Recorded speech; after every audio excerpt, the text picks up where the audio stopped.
Hay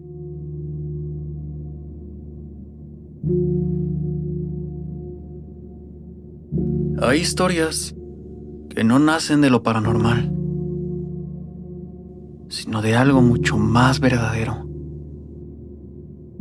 Y por eso llega a convertirse en algo más espantoso.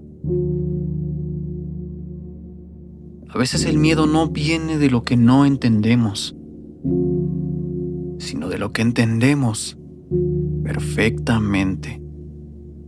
Del peligro que puede esconderse detrás de una simple llamada, un mensaje o una voz que promete ayudarte. El día de hoy, en Biliminal, vamos a cambiar un poco la dirección de los videos. Esta vez, no hablaremos de fantasmas ni de sombras en la noche, sino de algo que muchos en México hemos escuchado e incluso vivido: la extorsión. Pero esta historia no es una advertencia general. Es el testimonio real de uno de nuestros suscriptores, quien quiso compartir su experiencia para que otros no pasen por lo mismo. Su nombre es Diego. Lo que estás por escuchar es su historia. Una que comenzó con una promesa y terminó en una pesadilla.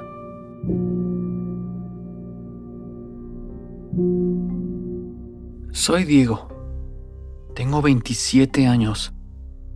Hasta hace un año mi vida era bastante normal. Trabajo, familia y amigos.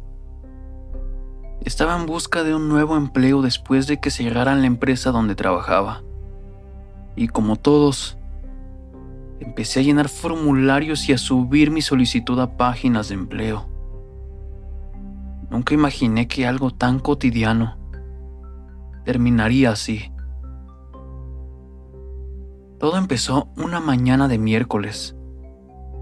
Me llegó un mensaje de WhatsApp de un número desconocido que decía: Buen día, Diego. Hemos visto tu perfil en una plataforma de empleo y creemos que podrías encajar con un puesto de supervisor en Transgo Logistics. Si te interesa, podríamos agendar una llamada. El mensaje era formal. Estaba bien escrito y hasta tenía un logotipo en la foto de perfil. Entré a buscar la empresa y sí, existía una página con ese mismo nombre, con fotos, direcciones y hasta supuestos empleados en LinkedIn. Todo parecía legítimo. Contesté que sí estaba interesado y minutos después me llamaron.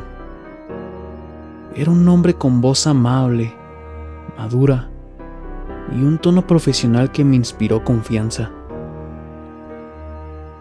Me habló del puesto, del sueldo y de las responsabilidades que iba a tener. Parecía todo lo que había estado buscando. El proceso es muy rápido, me dijo. Solo necesitamos validar algunos datos para agendar tu entrevista presencial. Me pidió mi dirección, número de teléfono, un correo y un contacto de emergencia. En ese momento no me pareció extraño, pues era información básica. Pero lo que sí me incomodó fue cuando me pidió el número de algún familiar para verificar antecedentes. Aún así, se lo terminé dando. Era el de mi madre. Pasaron unas horas y me mandaron un PDF con mi nombre y el logo de la empresa, con un encabezado que decía: preseleccionado para entrevista final. Tenía todo: firma digital, sello, folio. Parecía bastante verdadero. Y junto a ese documento estaba otro mensaje. Mañana te haremos una videollamada para validar tus datos y confirmar tu asistencia. Y esa noche dormí tranquilo. Pensé que al fin algo bueno estaba por pasarme. A la mañana siguiente, exactamente a las 10 a.m., me marcaron por videollamada. Así que contesté. En pantalla apareció un hombre de traje, con cubrebocas, dentro de lo que parecía una oficina. Detrás de él había un letrero con el logo de Transgo Logistics. Todo encajaba con la página que había visto. Buenos días, Diego. Te confirmo que estás en el proceso final.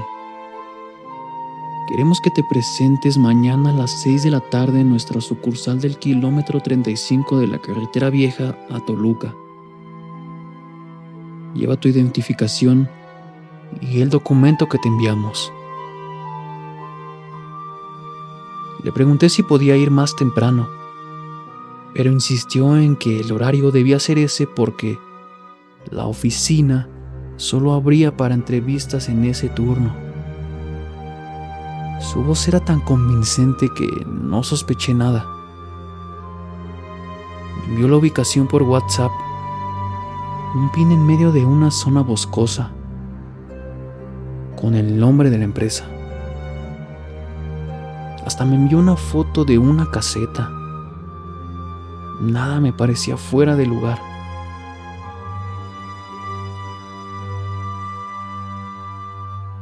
Salí de casa al día siguiente antes del anochecer. Era un jueves. Me acuerdo que el cielo estaba nublado y hacía algo de frío. Tomé mi coche y activé el GPS. El trayecto parecía normal. Una autopista, luego caminos más rurales. Hasta ahí todo bien. Pero conforme me acercaba al punto, empecé a notar que no había señal en mi teléfono. Solo estaba yo, el sonido del motor y esta autopista vacía. Cuando faltaban unos 10 minutos, me llegó un mensaje. ¿Todo bien, Diego? Ya te estamos esperando. Solo sigue el camino hasta la caseta gris y toca el claxon 2 veces.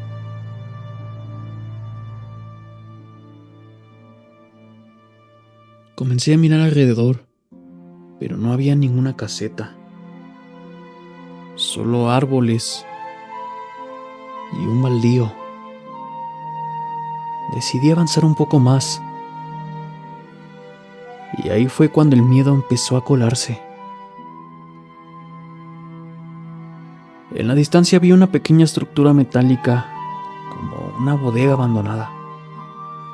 Y frente a ella, un auto estacionado con las luces apagadas. No se veía movimiento, pero sentí que había alguien adentro. Mi instinto me dijo que algo no estaba bien. Tomé el teléfono y apenas marcaba una barra de señal. A veces se iba y a veces volvía. En ese momento sonó una llamada. Era el mismo número. Así que contesté. Ya te vimos, Diego. No te muevas. Y luego un silencio. Yo contesté. ¿Quién habla? Pero nadie me respondió. Solo escuchaba cómo alguien inhalaba y exhalaba. Era un sonido seco, como si alguien moviera el micrófono. Y luego otra voz, distinta. Era más áspera. Te dijimos que no te movieras, Diego. Ya te vimos. En ese instante un haz de luz blanca atraviesa el parabrisas. Venía del auto que estaba frente a la bodega. Encendieron las luces altas y me cegaron por completo. Mi cuerpo reaccionó antes que mi mente. Pisé el acelerador con fuerza y di media vuelta. El coche se derrapó en la grava mientras giraba. Escuché algo que me heló la sangre.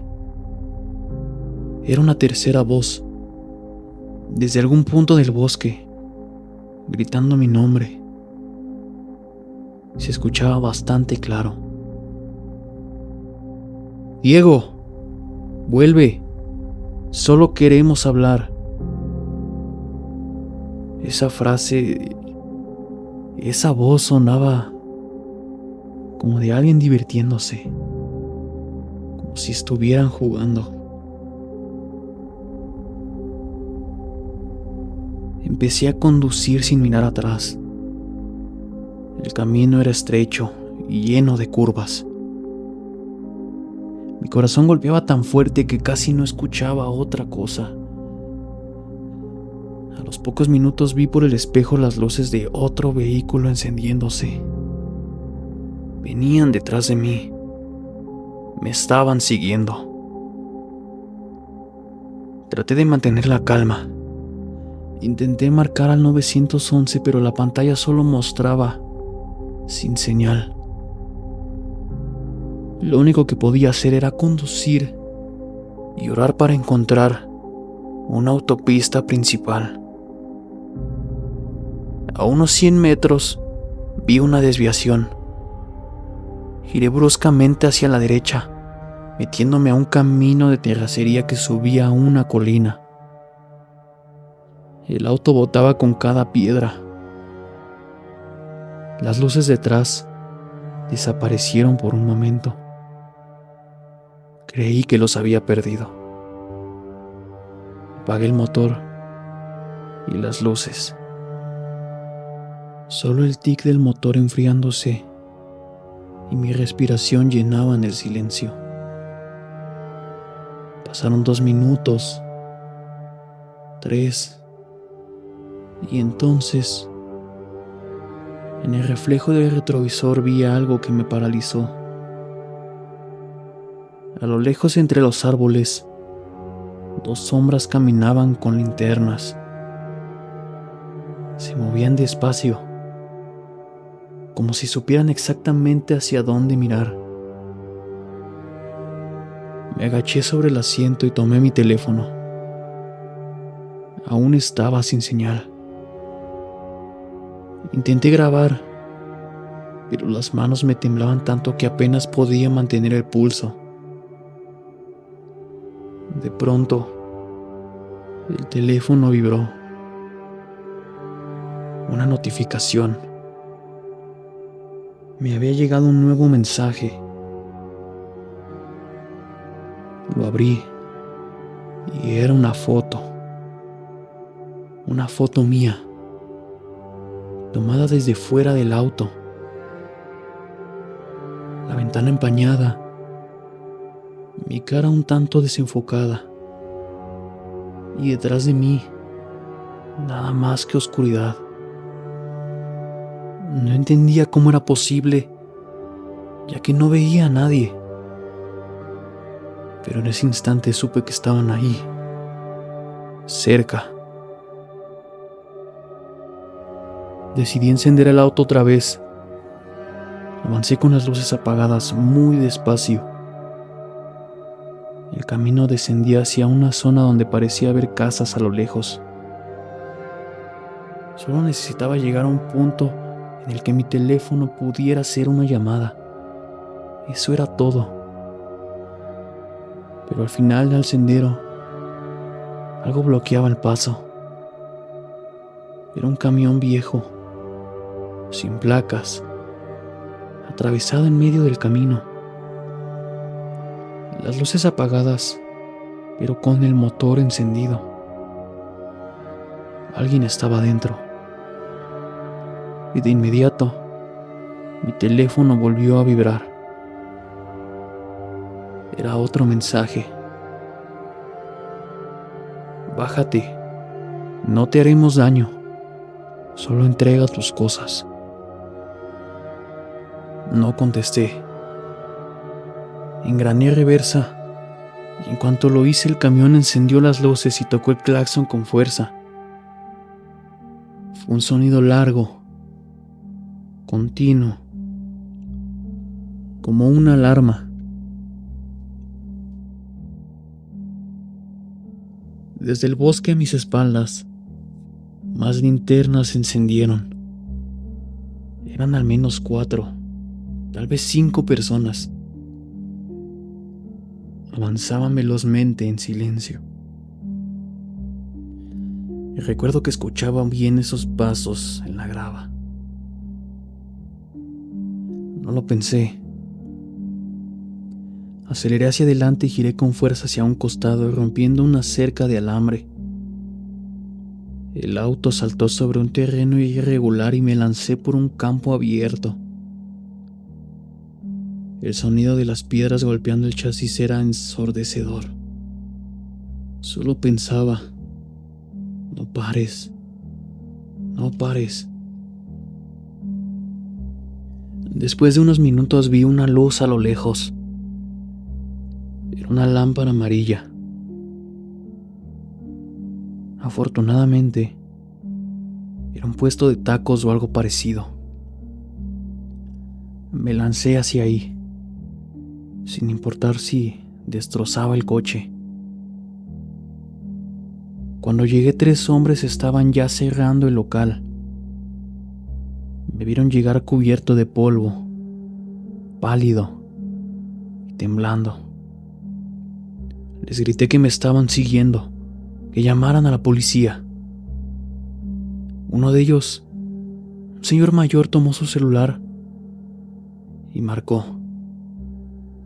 Afortunadamente para mí, y por muy impactante que parezca, los policías llegaron en 10 minutos aproximadamente. Era una patrulla municipal. Conté todo, pero cuando los agentes fueron a la zona donde había estado la bodega, ya no encontraron nada. Ni el camión, ni huellas de llantas, ni caseta. No había nada. Uno de los policías me dijo que no era la primera vez que a alguien le pasaba este tipo de engaño. Te citan en zonas sin cobertura, me explicó. Y cuando llegas, ya tienen tus datos, saben quién eres y con quién vives. Si te bajabas del auto, te levantaban. Así de simple. Me llevaron de vuelta a la ciudad escoltado. Una vez ahí, en mi casa, bloqueé el contacto, eliminé el chat y cambié de número. Pero durante semanas no pude dormir bien. Cada vez que un número desconocido llamaba, sentía que el corazón se me detenía.